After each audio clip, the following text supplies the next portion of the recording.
بسم اللہ الرحمن الرحیم۔ السلام علیکم۔ مختار بن ابی عبید ثقیفی ان چند حکمرانوں میں شامل ہے جنہوں نے بنو امیہ کے خلاف تلوار اٹھائی، اور یہ عبد الملک بن مروان کا زمانہ تھا کہ جب مختار ثقفی کو کوفہ پر تسلط حاصل ہوا۔ یہ تابعین میں سے تھا اور اس کے والد حضرت عبید ثقفی رسول اللہ کے مشہور صحابی تھے۔ مختار نے 66 ہجری کو حکومت وقت کے خلاف تلوار اٹھائی اور یہ قسم کھائی کہ اگر میں کسی بھی ایسے شخص کو قتل نہ کروں جو کربلا کے واقعے میں ملوث تھا تو مجھ پر خدا کی لعنت ہو۔ ناظرین، یہی وہ قسم تھی کہ جس نے مختار ثقفی کو مقبولیت کی بلندیوں پر پہنچا دیا۔ جب نواسۂ رسول سیدنا حسین نے حضرت مسلم بن عقیل کو کوفہ میں اپنا سفیر مقرر کیا تو مختار ثقفی نے حضرت مسلم بن عقیل کی مہمان نوازی کی۔ اسی دوران یزید نے صحابی رسول کو ہٹا کر ایک سخت دل انسان عبید اللہ ابن زیاد کو کوفہ کا گورنر مقرر کر دیا، جس نے آتے ہی حضرت مسلم بن عقیل کے خلاف محاذ کھڑا کر دیا، اور یہ مختار ثقفی سمیت بہت سے لوگوں کو حضرت مسلم بن عقیل کا ساتھ دینے کی وجہ سے جیل میں بند کر دیا، اور پھر دھوکے سے حضرت رت مسلم کو شہید کر دیا۔ مختار ثقفی جیل میں اسی آس پر تھا کہ نواسۂ رسول حضرت سیدنا امام حسین کے آتے ہی کوفہ کے حالات ٹھیک ہو جائیں گے، لیکن بدقسمتی سے ایسا نہ ہوا، اور بالآخر وہ واقعہ پیش آیا کہ جس کی تاریخ لکھتے ہوئے بھی خون کے آنسو روتی ہے۔ سیدنا حسین کو شہید کر دیا گیا۔ اسی واقعے کے تقریباً 6 سال بعد مختار ثقفی کو کوفہ پر حکومت بنا لی اور قسم کھائی کہ واقعہ کربلا میں ملوث تمام کرداروں کو جہنم میں واصل کروں۔ مختار نے کچھ لوگوں کی مدد سے 6000 لوگوں کے ناموں کی فہرست تیار کی، چونکہ واقعہ کربلا میں یزید فوجی تھے، اور تہیہ کر لیا کہ ان میں سے کوئی کسی کو زندہ نہ چھوڑے گا، انہیں عبرت کا نشان بنا دے گا۔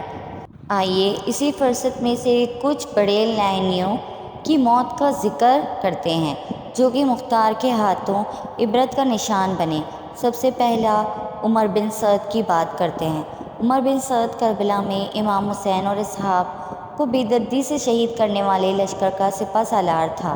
مختار نے عمر بن سعد کو قتل کرنے کا عزم کیا اور کہا، میں بہت جلد ان صفات کے حامل شخص کو قتل کروں گا کہ جس کا قتل زمین و آسمان اور اس کے تمام رہنے والوں کے لیے خوشنودی کا باعث ہوگا۔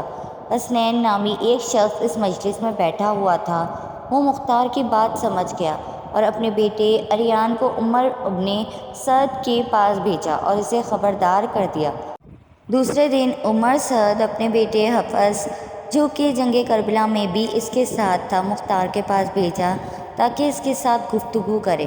حفص جب مختار کے پاس پہنچا تو مختار نے اپنے ایک فوجی افسر کو، جس کا نام کیسان تمار تھا، مخفیانہ طور پر اسے اپنے پاس بلایا اور سائے حکم دیا کہ ابھی تم عمر سعد کے پاس جاؤ اور اراز کا سر تن سے جدا کر کے میرے پاس لے آؤ۔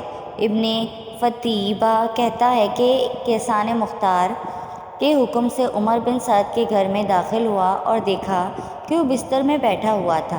جب اس نے کیسان کا حشرناک اور غضب آلودہ چہرہ دیکھا تو اپنی موت کا یقین کر لیا اور چاہا کہ اپنی جگہ سے اٹھ کر بھاگے، لیکن لحاف میں اس کا پاؤں پھنس گیا اور بستر کے اوپر ہی گر گیا، اور کیسان نے بغیر کوئی مہلت دیے اسے وہیں قتل کر دیا اور اس کا سر تن سے جدا کر دیا، اور یوں اس کی زندگی کا آخری ذلت امیز ورق اور ننگین باب ختم ہوا۔ کیسان جب عمر سعد کا منحوس سر لے کر مختار کے پاس آیا تو مختار نے عمر کے بیٹے حفص کو خطاب کر کے کہا، اس کٹے سر کا مالک کو جانتے ہو؟ اس نے کہا، ہاں، اور اس کے بعد زندگی میں کوئی بھلائی نہیں۔ مختار نے کہا، ہاں، تیرے لیے واقعاً زندگی فائدہ مند نہیں رہی، اور حکم دیا کہ حفص کا سر بھی تن سے جدا کر کے اس کے باپ کے سر کے ساتھ رکھ دیا جائے۔ اس کے بعد مختار نے کہا، عمر سعد کا سر حسین کے بدلے اور حفص کا سر علی اکبر کے بدلے، لیکن فوراً اپنے جملے کی تردید کرتے ہوئے کہنے لگا، ہرگز نہیں، خدا کی قسم کبھی یہ برابر نہیں ہو سکے۔ باقی بلکہ اگر میں قبیلہ قریش کے 3/4 حصے کو قتل کر دوں تب بھی حسین بن علی کی انگلی کی ایک گرہ کے برابر بھی نہیں ہو سکتا۔ پھر مختار نے دونوں کے سر سیدنا علی شیر خدا کے بیٹے حضرت محمد بن حنیفہ کے پاس بھیج دیا۔ دوسرا بدبخت خولی بن یزید تھا جو کہ مختار کے ہاتھوں کتے کی موت مرائی گیا۔ یہ خولی وہی شخص تھا جس نے نیزے پر حضرت سیدنا مولا امام حسین کا سر انور چڑھایا اور کوفہ کے ابن زیاد کے دربار میں لے جا کر خوب انعام و اکرام حاصل کیا۔ بعض روایات تو یہ بھی ہیں کہ اسی نے سیدنا حسین کو آخری نیزہ مارا تھا۔ کوفہ پر حکمران بنتے ہی مختار سقفی نے اپنے کوتوال ابو عمرہ کو چند فوجیوں کے ساتھ خولی بن یزید کی گرفتاری کے لیے بھیجا۔ ان فوجیوں نے آ کر خولی کے گھر کو گھیر لیا۔ جب خولی کو علم ہوا تو وہ چھپ گیا اور اپنی بیوی سے کہا کہ تم ان فوجیوں کو کہنا کہ مجھے خولی کے بارے میں کچھ پتہ نہیں ہے۔ کوتوال نے اپنے فوجیوں کو کہا کہ خولی کے گھر کی تلاش لو تاکہ پتہ چل سکے کہ خولی گھر میں ہے یا نہیں۔ خولی کی بیوی وہیں تھی جس نے سیدنا امام حسین کے سن انوار سے پوری رات محبت کی تھی اور خولی پر وہ ناراض تھی۔ جب سپاہیوں کو خولی نہ ملی تو بیوی نے ہاتھ کے اشارے سے بتایا کہ خولی وہاں چھپا ہے اور منہ سے کہنے لگی کہ خولی گھر پر نہیں، خولی سر پر ایک ٹوکرا لیے چھپا ہوا ہے، اس کو گرفتار کر کے لے کر آ رہے تھے کہ راستے میں ہی مختار سقفی مل گیا۔ وہاں ہی مختار نے خولی کے گھر والوں کو بلا کر سب کے سامنے اس کے سر کو جدا کر دیا تھا، پھر اس کو آگ میں پھینک دیا تھا۔ جب تک خولی کا جسم جل کر راکھ نہ ہوا تھا تب تک مختار اپنی جگہ سے نہ ہلا تھا۔ پھر اپنی فوجیوں سے کہا کہ اس راکھ کو ہوا میں اڑا دو تاکہ اس بک کی خاک کا بوجھ زمین سے کم ہو سکے۔ اب بات کرتے ہیں شمر کے انجام کی۔ ناظرین، واقعہ کربلا میں شمر کا کردار بہت نمایاں تھا۔ یہی وہ شخص تھا جو ابن زیاد کا 4000 لشکر لے کر کوفہ پہنچا اور خیموں کو آگ لگائی اور امام حسین کو شہید کیا۔ سن 66 ہجری مختار سقفی نے قیام کیا تو شمر نے ان کے خلاف ہونے والی جنگ میں شرکت کی، لیکن مختار سقفی نے شمر سمیت اموائی امرا کو کوفہ میں ہونے والی جنگ میں شکست دی۔ مختار سقفی نے ارادہ کیا تھا کہ وہ کربلا کی جنگ میں شریک ہر یزیدی کمانڈر کو قتل کر دے گا اور اہل بیت کے پاک گھرانے کا بدلہ لے گا۔ شکست کے بعد شمر کوفہ سے فرار ہو گیا، لیکن مختار سقفی نے خاص طور پر اپنے غلام ضربی کو ایک دستہ فوجیوں کا دے کر اس کے پیچھے بھیجا، لیکن شمر نے مختار سقفی کے غلام اور اس کے دستے کو قتل کر دیا۔ پھر مختار سقفی خود اس مہم پر نکلے اور شمر کو گھیر کر اس کو قتل کر دیا۔ اس کا سر گردن سے اتار کر کالا کر کے نیزے پر لٹکا کر پورے کوفہ میں گھمایا گیا اور اس کے دھڑ کو پہلے کھولتے ہوئے تیل کی دیگ میں ڈالا گیا اور پھر کوفہ کے بازار میں جنگلی کتوں کے آگے ڈالا گیا اور پھر شمر کا سر محمد بن حنیفہ کے پاس مدینہ بھجوا دیا گیا۔ ناظرین، ابن زیاد کوفہ کا گورنر تھا جس نے حضرت مسلم بن عقیل کو شہید کیا اور امام حسین کے کربلا میں اپنی فوج بھیجی۔ اسی کے حکم پر پانی بند کیا گیا اور اسی کے خط کی روشنی میں کربلا کا واقعہ وقوع پذیر ہوا۔ مروان کی حکومت میں ہی سلیمان بن سرد خزاعی نے توابین قائم کیا جو کہ کوفہ کے توبہ کرنے والوں پر مشتمل تھے جو نواسہ رسول حضرت امام حسین کی شہادت کا بدلہ لینا چاہتے تھے۔ مروان نے ابن زیاد کو ہی توابین کے مقابلے کے لیے بھیجا۔ قمری میں مروان کی موت واقع ہو گئی، لیکن ابن زیاد نے پیش قدمی جاری رکھی اور عین وردہ کے مقام پر توابین کو شکست دی۔ اس کے بعد ابن زیاد جزیرہ کے شہروں کو تحت فرمانے نزول ہو گیا۔ پھر اس نے مختار عاملین کے تابعی موصول پر حملہ کیا۔ مختار کے طرفدار ترقیت میں عقن نشی اختیار کی اور مختار بن سقفی کو اس حملے سے آگاہ کیا۔ مختار نے اپنی سپاہ بھیجی جس نے ابن زیاد کی بھیجی ہوئی فوج کو شکست سے دوچار کیا، چنانچہ مختاری سقفی کے لشکر کی کامیابی کے بعد ابن زیاد نے بدلہ لینے کے لیے ان پر حملہ کیا، جبکہ اس بار مختار سقفی نے ابن زیاد کے مقابلے کے لیے ابراہیم بن مالک اشترا کو بھیجا۔ چنانچہ دریائے خازرہ کے ساحل کے نزدیک موصول سے 5 فرسخ کے فاصلے پر عراقیوں اور شامیوں کی بہت بڑی جنگ ہوئی، جس میں محرم 67 ہجری کو ابن زیاد نے شکست کھائی، جہاں پر ابن زیاد کا قتل ہوا۔ عبید اللہ ابن زیاد اور ان کے ساتھیوں کے سر تن سے جدا کر کے مختار ثقیفی کے پاس بھیجے گئے، جن کو عبرت حاصل کرنے کے لیے ایک اسی مسجد میں اسی جگہ پر رکھا گیا جہاں سیدنا حسین کا سر اقداس رکھا گیا تھا۔ اب یہاں ابن زیاد کے سر کے ساتھ ایک نہایت غیر معمولی واقعہ پیش آتا ہے کہ جس کو سن کر آج بھی دشمنان اہل بیت کانپ اٹھتے ہیں۔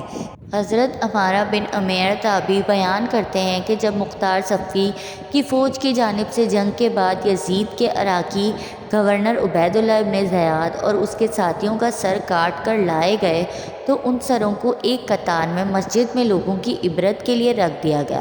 حضرت عمارہ فرماتے ہیں کہ جب میں مسجد پہنچا تو لوگ کسی خوفناک شے کو دیکھ کر کہہ رہے تھے، وہ آیا، وہ آیا۔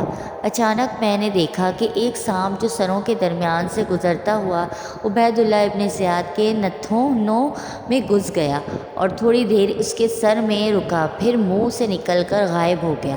کچھ دیر بعد دوبارہ شور برپا ہوا، وہ آیا، وہ آیا۔ حضرت عمارہ تابعی فرماتے ہیں کہ اسی طرح اس سانپ نے 2 یا 3 بار یہ عمل دہرایا۔ حکیم بن طفیل طائی نے عباس علمدار کے لباس پر قبضہ کیا تھا۔ امام حسین رضی اللہ تعالیٰ عنہ کو تیر مارے تھے۔ مختار نے اپنے سپاہیوں کو ان کی گرفتاری کے لیے بھیجا تو جب وہ اس کو پکڑ کر لا رہے تھے تو اس کے حکیم کے گھر والے عدی بن حاتم کو، حاتم طائی کا بیٹا تھا، اس کے گھر والے اس کے پاس گئے۔ انہوں نے کہا کہ تم مختار سے سفارش کرنے لگا۔ مختار عدی کے ساتھ بہت ہی عزت کے ساتھ پیش آیا۔ مختار نے اس کو پاس بٹھایا۔ عدی نے اپنے آنے کی وجہ بتائی تو مختار نے کہا کہ آپ محمد صلی اللہ علیہ وسلم کے نواسوں کے قاتلوں کے بارے میں سفارش کرتے ہیں۔ اس نے کہا کہ حکیم پر جھوٹا الزام ہے۔ مختار نے کہا اچھا، ہم اس کو چھوڑ دیں گے۔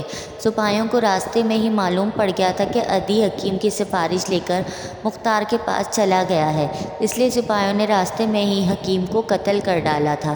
اس کو نشان عبرت کہ اس طرح سے بنایا گیا کہ اس کو ایک کمرے میں بند کیا گیا تھا۔ اس سے کہا کہ تم نے عباس ابن علی کے کپڑے اتارے تھے، ہم اپنی زندگی میں تیرے لباس کو اتارتے ہیں۔ سپاہیوں نے اس کو اندھا کر دیا تھا۔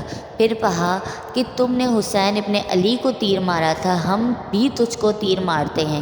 یہ کہتے ہی انہوں نے تیر مار مار کر حکیم کو قتل کر دیا۔ کربلا میں ان لوگوں نے حضرت امام حسین رضی اللہ تعالیٰ عنہ اور ان کے ساتھیوں کے ساتھ طرح طرح کے ظلم کیے ہیں۔ جو لوگ میدان کربلا میں سیدنا امام حسین کے مقابلے میں گئے، جس نے مولا حسین یا ان کے ساتھیوں کو شہید کرنے کی جرات کی، ان سب کو مختار ثقفی نے بہت بے دردی سے جہنم واصل کیا، اور یقیناً وہ اب بھی جہنم کا ایندھن ہی بن رہے ہوں گے۔ ایک روایت کے مطابق 6000 کوفے مختار کے ہاتھوں ذلت کے ساتھ قتل ہوئے۔ ان کے علاوہ بھی بے شمار لوگ طرح طرح کے عذاب میں مبتلا ہو گئے تھے۔ تاریخ چیخ چیخ کر بتا رہی ہے کہ ان میں سے کوئی نہیں بچا تھا جس نے اس دنیا میں ہی سزا نہ پا لی ہو۔ ہر کسی کو بری سے بری سزا اور عذاب کا سامنا کرنا ہی پڑا تھا۔ جس نے بھی واقعہ کربلا میں مظالم ڈھائے تھے، یہاں تک کہ اس عذاب سے یزید بھی نہ بچا اور بہت بری موت مرا۔ اللہ پاک سے دعا ہے کہ وہ ہمیں رسول صلی اللہ علیہ وسلم، ان کی پاک آل سے لامحدود محبت عطا فرمائے، آمین۔ آپ کو میری ویڈیو پسند آئے تو لائک، کمنٹ اور شیئر کریں اور میرے چینل کو سبسکرائب کریں۔ جزاک اللہ۔